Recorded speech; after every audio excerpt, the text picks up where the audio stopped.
আসসালামু আলাইকুম, welcome back to my channel. আজ চলে এসেছি আপনাদের জন্য বাঁধাকপি এবং ডিম দিয়ে তৈরি মজাদার একটা রেসিপি নিয়ে। এই রেসিপিটা বানানো তো খুবই সহজ, কিন্তু খেতে অসাধারণ হয়। তো চলুন রেসিপিটা শুরু করা যাক। তো এই রেসিপিটা বানানোর জন্য আমি এখানে বাঁধাকপি, ডিম এবং বাকি যে উপকরণগুলো লাগবে সেগুলো নিয়ে নিয়েছি। এবার একটা বোলের মধ্যে আমি বাঁধাকপিগুলো দিয়ে দিচ্ছি। এবার এক এক করে ওর মধ্যে যে উপকরণগুলো দেব সেগুলো বলে বলে দেব। তো প্রথমে এখানে আমি স্বাদ অনুযায়ী লবণ দিয়ে দিচ্ছি, তারপর সামান্য পরিমাণে হলুদ গুঁড়ো দিয়ে দেব। এবার লবণ এবং হলুদটা বাঁধাকপির সঙ্গে খুব ভালো করে মাখিয়ে নিতে হবে। লবণ এবং হলুদ দিয়ে মাখানো হয়ে গিয়েছে, এবার বাকি উপকরণগুলো দিয়ে দেব। তো প্রথমে আমি এখানে একটা বড় সাইজের পেঁয়াজ কুচি দিয়ে দিচ্ছি, তারপর কাঁচা লঙ্কা কুচি, এটা আপনাদের স্বাদ অনুযায়ী দিয়ে দেবেন। এবার ওর মধ্যে ডিম দিয়ে দেব।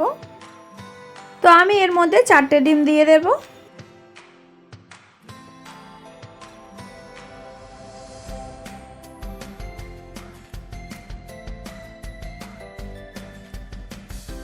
ডিম দেওয়া হয়ে গিয়েছে, এবার খুব ভালো করে মাখিয়ে নেব। এই রেসিপিটা খেতে এতটাই টেস্টি হয়েছে কি বলবো, আপনারা অবশ্যই একবার বাড়িতে ট্রাই করে দেখবেন। আশা করছি আপনাদেরও খুব বেশি ভালো লাগবে। তো আপনাদের সঙ্গে কথা বলতে বলতে এদিকে আমার মাখানোটা হয়ে গিয়েছে। এবার একটা টিফিন কৌটোর মধ্যে সামান্য পরিমাণে তেল দিয়ে দিলাম। এবার তেলটা খুব ভালো করে টিফিন কৌটোর মধ্যে লাগিয়ে দেব। এবার ওই টিফিন কৌটোর মধ্যে বাঁধাকপির যে মিশ্রণটা বানিয়েছিলাম সেটা দিয়ে দেব ভাপানোর জন্য। এরকম নতুন এবং মজাদার রেসিপি ভিডিও দেখতে চাইলে অবশ্যই আমাদের চ্যানেলটাকে সাবস্ক্রাইব করে আমাদের পাশে থাকবেন। প্রতিদিন আমরা এইরকম নতুন নতুন ভিডিও নিয়ে আসার চেষ্টা করি। আর আপনারা কমেন্টে জানাতে পারেন কোন রেসিপিটা দেখতে চান, তাহলে নেক্সট কোনো ভিডিওতে সেই রেসিপিটা নিয়ে আসার চেষ্টা করব। এই চ্যানেলে আরও নতুন নতুন এইরকম রেসিপি ভিডিও আছে, আপনারা চাইলে সেগুলো দেখে আসতে পারেন। তো এবার বাঁধাকপির যে মিশ্রণটা বানিয়েছিলাম ওটা ভাপিয়ে নেব। তার জন্য আমি এখানে কড়ার মধ্যে জল দিয়ে দিচ্ছি।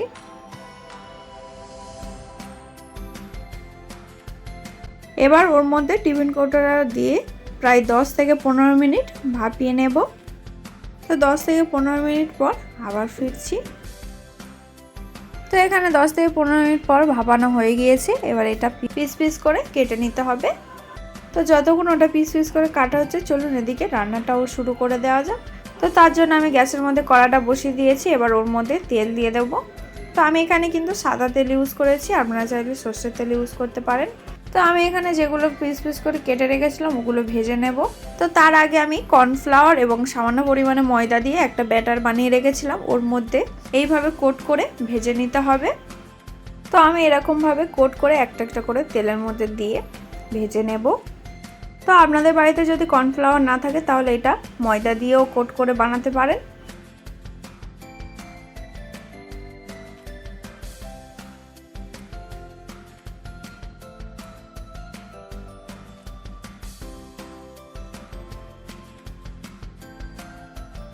তো এগুলো খুব ভালো করে লাল লাল করে ভেজে নিতে হবে। তো এক পাশটা লাল হয়ে গিয়েছে, তার এক পাশটা এরকম উল্টে দেবো। উল্টে পাল্টে একেবারে লাল লাল করে ভেজে নেব।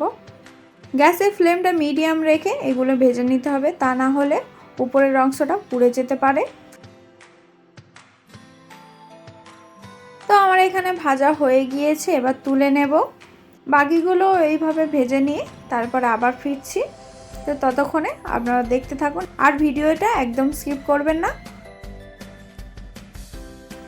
তো এখানে সবগুলো ভেজে নিয়েছি। এবার ওই তেলের মধ্যে আরও কিছুটা তেল দিয়ে দেব। তারপরে ওর মধ্যে গোটা গরম মশলা দিয়ে দেব, এলাচ, লবঙ্গ এবং দারচিনি। তারপর ওর মধ্যে পেঁয়াজ কুচি দিয়ে দেব। তা আমি এখানে দুটো মিডিয়াম সাইজের পেঁয়াজ কুচি দিয়ে দিয়েছি। এবার পেঁয়াজটা বেশ কিছুক্ষণ ধরে নাড়াচাড়া করতে থাকবো যতক্ষণ না পেঁয়াজটা লাল লাল হয়ে আসে। পেঁয়াজ লাল হয়ে গিয়েছে, এবার ওর মধ্যে টমেটো কুচি দিয়ে দেব। তো এবার টমেটোটা একটু নাড়াচাড়া করে বাকি মশলাগুলো ওর মধ্যে দিয়ে দেব। তো এখানে রয়েছে 1 চামচ আদা বাটা, 1 চামচ রসুন বাটা, 1 চামচ জিরের গুঁড়ো, 1 চামচ ধনে গুঁড়ো, 1 চামচ লঙ্কার গুঁড়ো, 1 চামচ হলুদ গুঁড়ো এবং স্বাদ অনুযায়ী লবণ। তো এবার সব মশলাটা একটু নাড়াচাড়া করে ওর মধ্যে সামান্য পরিমাণে জল দিয়ে দেব মশলাটা কষানোর জন্য। এবার মশলাটা বেশ কিছুক্ষণ ধরে কষাতে থাকবো যতক্ষণ না মশলা থেকে তেলটা ছেড়ে আসে, ঠিক ততক্ষণ পর্যন্ত কষাতে হবে। তো তো বেশ কিছুক্ষণ ধরে কষানোর পর এখানে টমেটোটাও গলে গিয়েছে আর মশলা থেকে তেল ছাড়তে শুরুও করে দিয়েছে। এই পর্যায়ে আমি ওর মধ্যে ঝোলের জন্য জল দিয়ে দেব। যেহেতু তরকারিটা একটু শুকনো শুকনো হবে সেই জন্য খুব বেশি জল দেওয়ার দরকার নেই। ঝোল ফুটে উঠেছে, এবার ওর মধ্যে বাঁধাকপি আর ডিম দিয়ে যেটা বানানো হয়েছিল সেটা দিয়ে দেব। তারপরে আরও একটু নাড়াচাড়া করে ওর মধ্যে ঢাকনা দিয়ে দেব বেশ কিছুক্ষণের জন্য, যতক্ষণ না ঝোলটা একটু শুকিয়ে শুকিয়ে আসে। আর গ্যাসের ফ্লেমটা মিডিয়াম করে দেব। বেশ কিছুক্ষণ হয়ে গিয়েছে, এখন আমি ঢাকনা খুলছি। দেখুন এখানে তরকারির ঝোলটা অনেকটাই কমে এসেছে। এই পর্যায়ে আমি ওর মধ্যে হাফ চামচের মতন গরম মশলার গুঁড়ো দিয়ে দেব। তারপরে একটু ফুটিয়ে নামিয়ে নিলেই রেডি বাঁধাকপি ডিমের কোপ্তা কারি। দারুণ সুস্বাদু একটা রেসিপি, আপনারা বাড়িতে অবশ্যই একবার ট্রাই করে দেখবেন। আশা করছি আপনাদের খুব বেশি ভালো লাগবে। আর এই রকম নতুন নতুন রেসিপি ভিডিও দেখতে চাইলে আমাদের চ্যানেলটাকে সাবস্ক্রাইব করে আমাদের পাশে থাকবেন। আর এই মজাদার রেসিপি ভিডিওটা যদি আপনাদের ভালো লেগে থাকে তাহলে অবশ্যই একটা লাইক করতে ভুলবেন না। কমেন্টে জানাবেন রেসিপিটা কেমন হয়েছে, শেয়ার করে দেবেন। আবার দেখা হচ্ছে নতুন কোনো রেসিপি ভিডিও নিয়ে। আল্লাহ হাফেজ।